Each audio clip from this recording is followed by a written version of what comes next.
Good morning, YouTube. It's 9:59 a.m. I am working and learning, and I'm here to pretty much get back into this view of the Hebrews. Now, I hope everyone is well. Peace and power to everyone. So we're gonna dive right in. Now, before we do that, I want to welcome my new subscribers. Welcome back to my YouTube family. Say peace and power to everyone out there. I hope that you are learning and sharing. I ask all my YouTube family, y'all start making videos and link your video in the comment section of some of these videos, and we will show you some love. I don't mean just random, but if you're into this indigenous truth, we will subscribe, like, and share. What I've been trying to do today, which I'll get it done, is share some of the newest videos on my Twitter. The last video I shared is Teach Me to Be Priestly because it's the last one I watched. But brothers and sisters out there, if you have dropped videos and they are spreading indigenous truth, I will share them today on my Twitter. Y'all go over to Twitter and follow me. I'm Urban Intellectual at Styles by Nina. Sometimes I'll get on Instagram and share I'll make videos of some of the videos that I'm watching. I'll get back around to doing that as well. They've designated this month for Black History. I'm not into the putting us inside of a box. This is my Instagram. I'm Styles by Nina LLC. Y'all follow me on Instagram. I am posting some of this history, but also some of this present. We are still making strides. This is current Indigenous Present Month. They boxing you into the black thing. This is something recent. A New Jersey dealer caught with 83 bricks of heroin. He gets 6 months of rehab, no prison. If that was one of us, you'd be up under the prison, no doubt. This is just some of the newest posts. Like I said, I'm sharing current history. I don't think we should limit ourselves to history. You know what I'm saying? Like, we still making strides. So, yeah, I'm trying to spread this truth one way or another. And this is my business page. I don't box myself in. My business shares the same views as I do. I won't be separated. This is mine, so I can share my point of view. Like I said, thank you to everyone who's sharing, subscribing, liking, and commenting. It makes a difference. And like I said, I'm going to get back into the view of the Hebrews. We left off in chapter 3. I'm going to go to page 87. I have a little time. The phones, of course. I'm just on my grind. I can't not log in, but because we can't afford it, you know. But I want to use all my time wisely.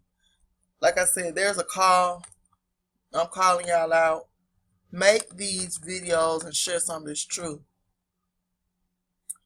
It makes no sense for all this information to be out there, and I'm just gonna click on this to see exactly where I left off.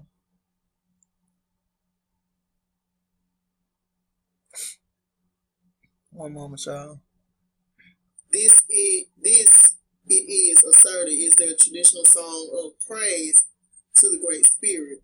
This it is asserted is sung in South as well as North America, and this author says 2 Indians who belong to far destinations may without the knowledge of each other's language, except from the general idiom of all their tribes converse with each other and make contracts without an interpreter. This shows them to be of one origin. And we already know what the breakdown of that word means, but if they were saying it in this context, then somebody look that up. Lou Pratt says in his history of Louisiana, the nations of North America derive their origin from the same country. Since at bottom, they all have the same manners and usages and the same manner of speaking and thinking. Now, I'm going to stop right here. We're on the... All right, y'all. So we're going to pick up right there at it. And I'm just going to go over here. Give me one moment. I just want to get elevated. I want to give a shout out to all of my YouTube brothers and sisters. I urge you to keep bringing forth this truth. You never know who's watching. The newest person that reached out to me was Sister The Remnant. She has a channel. And she comments and she picks up on a lot more. A lot of people think this is second nature for me. But sometimes when I'm talking to y'all talking over my head because I haven't even digged into some of this knowledge. She asked me about Teach Me to Be Priestly video, and I hadn't yet seen it. But as I say, there's nothing wrong with one-upping me because it challenges me. I love when my brothers and sisters, Uno does the same thing. Brother Uno, getting to the root of it all. He'll speak on a video and I'm like, well, I haven't gotten over to watching it. And here's the Sister The Remnant. Y'all go over to her channel. She is planning to do some videos. This is Sister Remnant. And this is Brother Uno, getting to the root of it all. Shout out to T Uzi. Thanks for watching the vlog. Brother M.W. Smith. Y'all go over and check him out. He's dropping that truth as well. Thank y'all for coming, because it gets hard. It gets lonely in this truth. Y'all are my family. Shout out to my sister Madison. She keeps me up on my game, honey. Thank the Creator for all of you all. Spreading this truth. Shout out to Ills Wills What Tours. And I'm sorry if I messed that up. I say stuff the way it's spelled. I'm sorry. But he's doing that spoken word. And I love poetry, you know. I have a lot of books of poetry written down that I don't share. Shout out to Sister Allison. She's always present and commenting. And let us know, sister, when you're ready to do some videos, we'll shout you out. Shout out to Sister Mary Brown. She's still out there sharing this truth. Let's see who else is here. Shout out to Sister Mia over in Utah. Oh, I didn't even see this.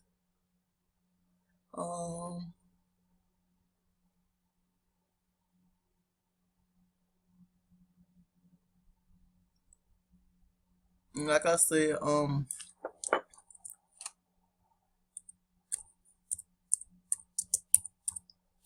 if I don't comment back, you can best believe I didn't see it. I'm never ignoring anyone. Yeah. Shout out to Glory Child Indigenous. Y'all go over and check this sister's page out. She's bringing that biblical truth as well. And this is just my homie. Shout out to Red Path 11. She makes indigenous jewelry. She creates according to what you like. She'll find the pieces, put it together, and it'll wow you every time. Y'all support black businesses. All last year I supported black businesses, and what my sister brought up, what she brought up was a good point. She said that she doesn't have a problem with supporting black businesses. The problem she has with black businesses is that when you support them, when she supports us, and I mean indigenous business, when she supports us, she'll see us not supporting us. So this year, if I can't witness you supporting at least one black business or indigenous business or melanated business, then I won't be supporting. I have to see the proof, because I know last year I supported a whole bunch of businesses from top to bottom, everyone that I ran across, just because I want to be the difference that I want to see in the world. And it's just like my same brothers and sisters, y'all don't do the same. And this is me calling y'all out. Y'all don't do the same. And that's a problem for me as well. I didn't know how to articulate it. My sister, we were having a conversation, and she brought it up. A couple of people we know back from home that do catering and just businesses. I can say a couple of those people supported me and purchased some product. But yeah, and still, around Christmas time, you can see these same business owners snapping it up at Rich's and Macy's and, these big corporations not supporting. You can still gift people if you choose to celebrate these pagan holidays. I'm sorry if I'm making noise, y'all. You can still support your own and give people those things. You don't have to go to Rich's and Macy's and, support somebody who's hand making their clothes if that's what you're giving away. Group economics makes a difference.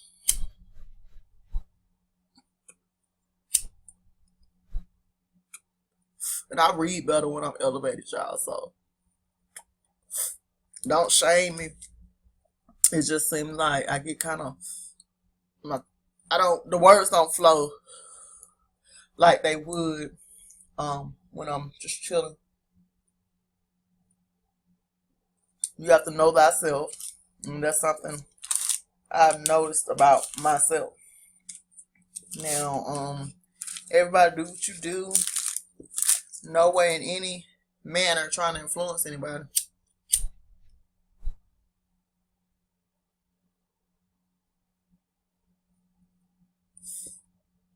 I'm sorry it's so quiet. Well, I'm not sorry it's so quiet. We're finna get into this. Give me a couple more minutes of your time. Get into this Twitter. I don't know what else I shared. This is the Education Center.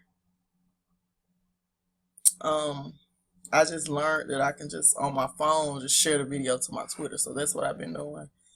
And I don't remember sharing these, but it's some of the stuff I worked on personally.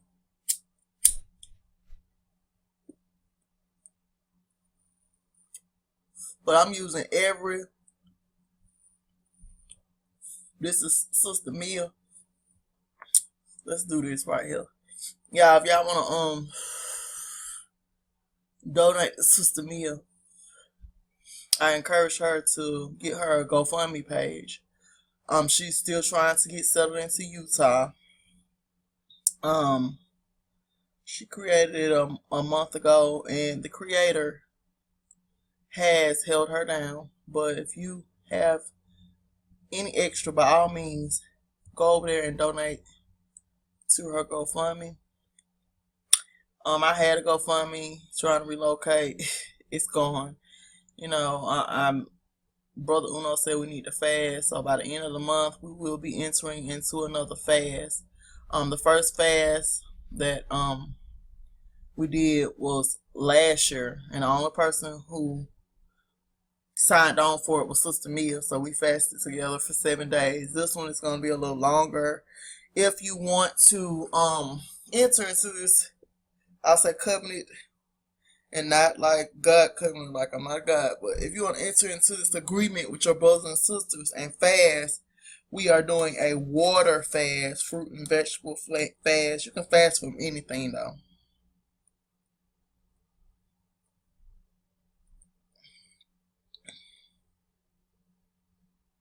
That's my sister texting me.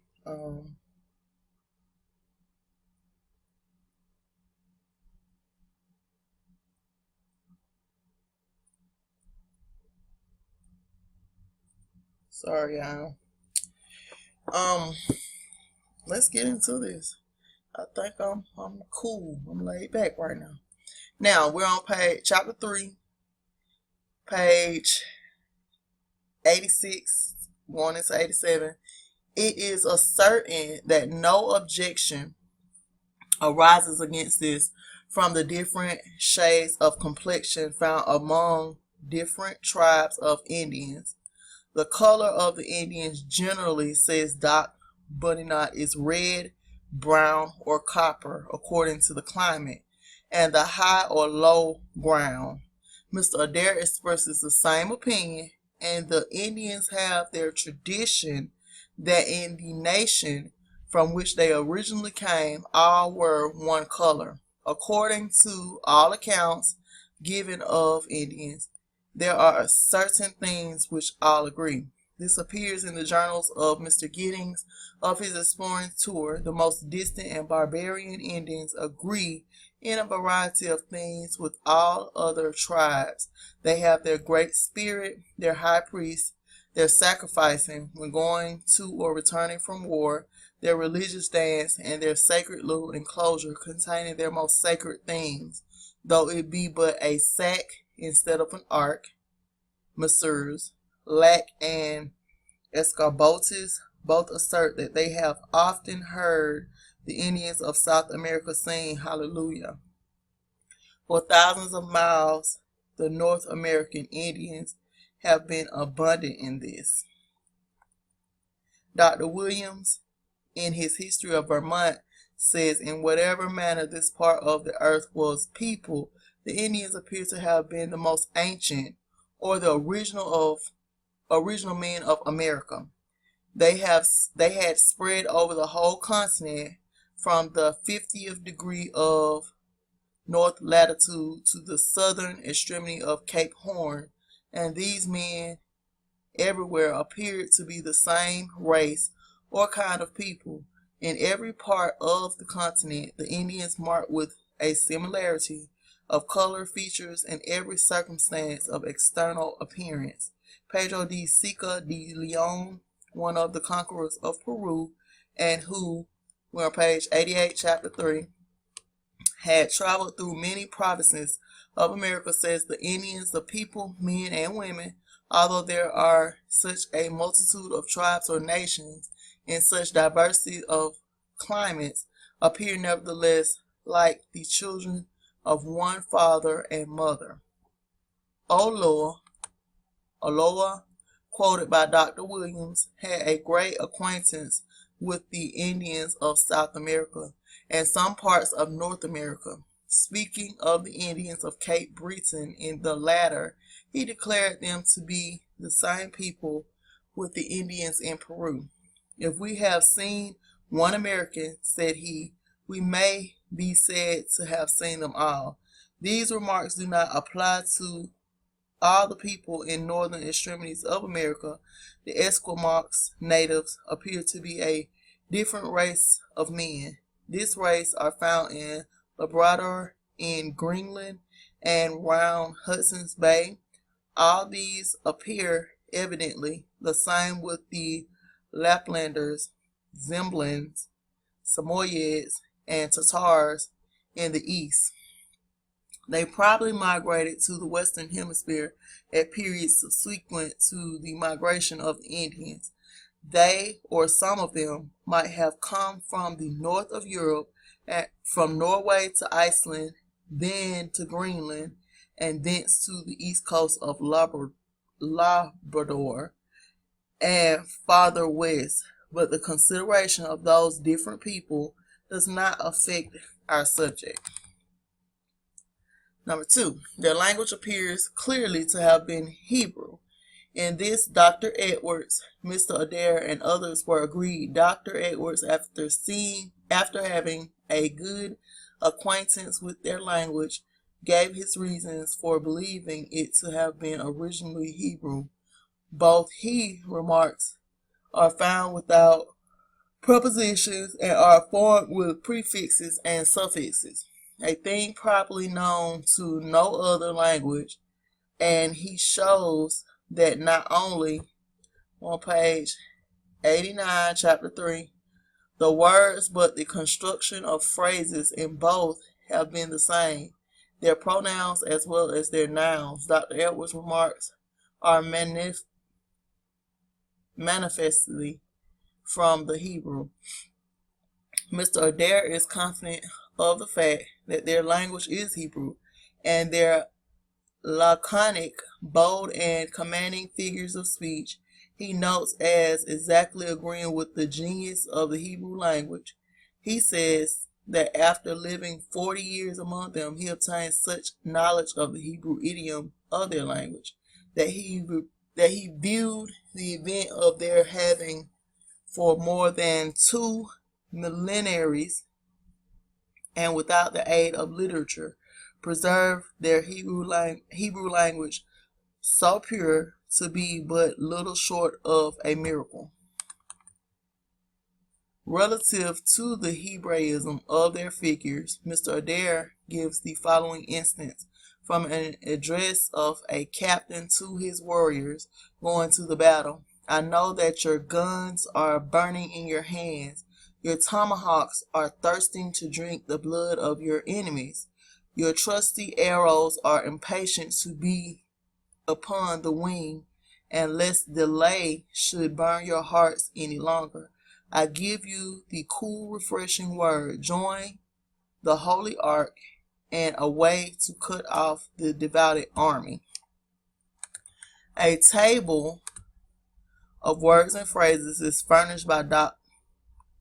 Bodinat Adair and others, with several added from good authority, to show how clearly the Indian language is from the Hebrew. Some of these Indian words are taken from one tribe and some from another. In a long savage state, destitute of all aid from letters, a language must roll and change. This is strange that after a lapse of 2,500 years, a single word should among such people be preserved the same, but that hand of providence is strikingly seen in this, perhaps to bring that people to light. We're on page 90. And y'all, let me tell y'all something. And you know, when I get excited, I have to tell y'all something. I have been stuck at learning the language. When I say stuck, I was just like, Creator. And I talked to the Creator, just, just the same with respect. But it's just like, I was like, dang, what am I lacking in my personal life that I can't get this stuff? It just all looks foreign. So I really had kind of given up on it. Me and Maddie had a couple of conversations, and she was like saying somewhat the same thing. And then she said, well, sister, just trust that it took her years, which is Israel's redemption, to learn the language. And the only person that taught it to her was the Most High. That's who gave it to her. So if it's for us to learn, then he'll give it to us. He's the only person who can give it to us, right? Okay. When I tell you Madison D, y'all, she is our young sister, but she has so much wisdom. And I love the fact that she's not needy. Like, we don't talk on the phone all the time as much as I talk to some of my other sisters or my family or friends. But she'll send me a text and it's like jam-packed with information, right? Hey, Maddie, love you. So I just, like I said, thank the Creator for her presence in my life. Now, I'm going to print this out. I wasn't expecting this to be in here. But the following may afford a specimen of the evidence on this part of the subject.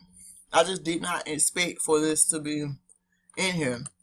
And I'm not saying that it's going to lead me to speaking fluently in the language, but what I am saying is this is something I can add to some of the stuff I already have printed out in preparing myself to study. I'm one of those people, I need tools, so I'll get prepared before I just go in. You know what I'm saying? I can't just wing it. This is something that can't be winged. Now, who can doubt but the above Indian words and phrases were from their corresponding Hebrew. To be otherwise, their adoption by savages must be miraculous.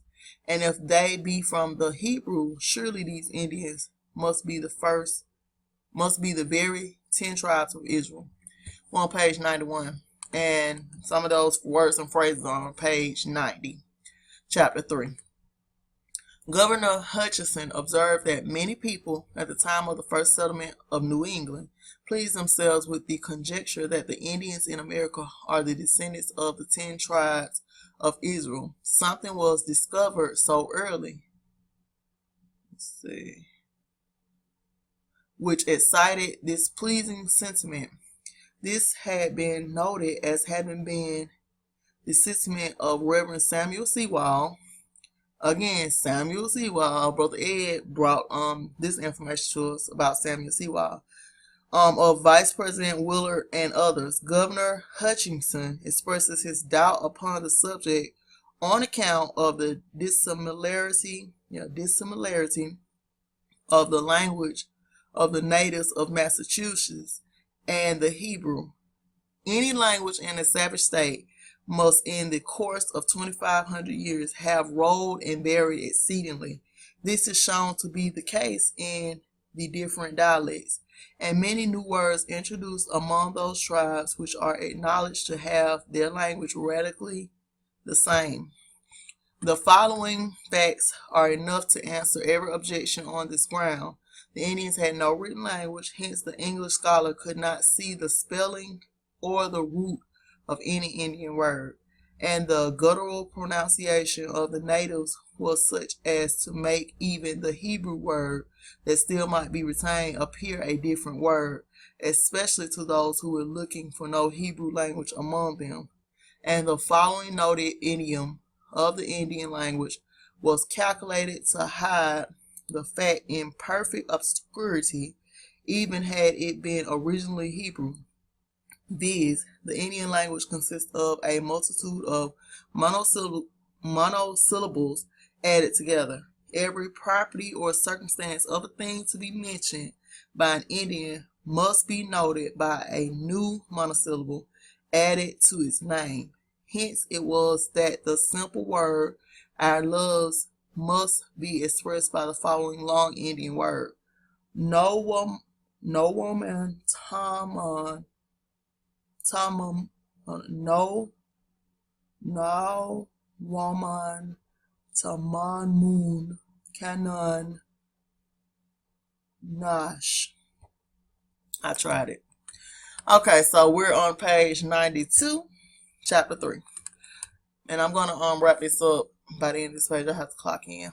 Mr. Colwyn, in his History of the Five Nations, observes they have a few radical words, but they compound their words without end. The words expressive of things lately come to their knowledge, he says, are all compounds, and sometimes one word among them includes an entire definition of the thing.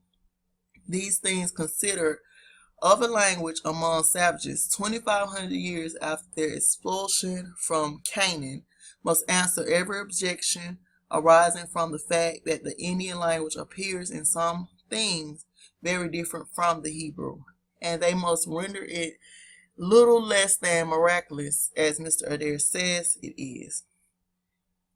That after a lapse of so long a period among savages, without a book or letters, a word or phrase properly Hebrew should still be found among them. Yet such words and phrases are found, and many more may yet be found in the compounds of Indian words. I have just now observed in dropping my eye on a Connecticut magazine for 1803, a writer on the Indians in Massachusetts in its earliest days informs that the name of a being they worship as Abamako, here without any perception of the fact, he furnishes a Hebrew word in compound, Abba Mako, Father Moko, okay. As a tribe of Indians in the South called God Abba Mingo Ishto, father, chief man. In the latter, we have two Hebrew words, Abba, father, and Ish, man. Could we make proper allowance for the pagan pronunciation and find how the syllables in their words ought to be spelled, we might probably find many more of the Hebrew roots in their language. And this is the magazine. Okay, we're going to stop right there. We're on page, and I might just keep on. Okay, so we're on page 93, chapter 3. The Indians have had their imitation of the Ark of the Covenant in ancient Israel. Different travelers and from different regions unite in this. Mr. Adair is full in his account of it. It is a small square box made convenient to carry on the back. They never set it on the ground, but on logs in low ground where stones are not to be had, and on stones where they are to be found. This author gives the following account of it.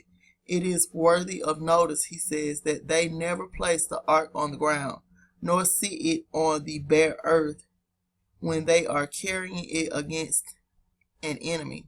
On hilly ground, when stones are plenty, they place it on them, but in level land upon short logs, always resting themselves, i.e. the carriers of the ark. On the same materials, they have also as strong a faith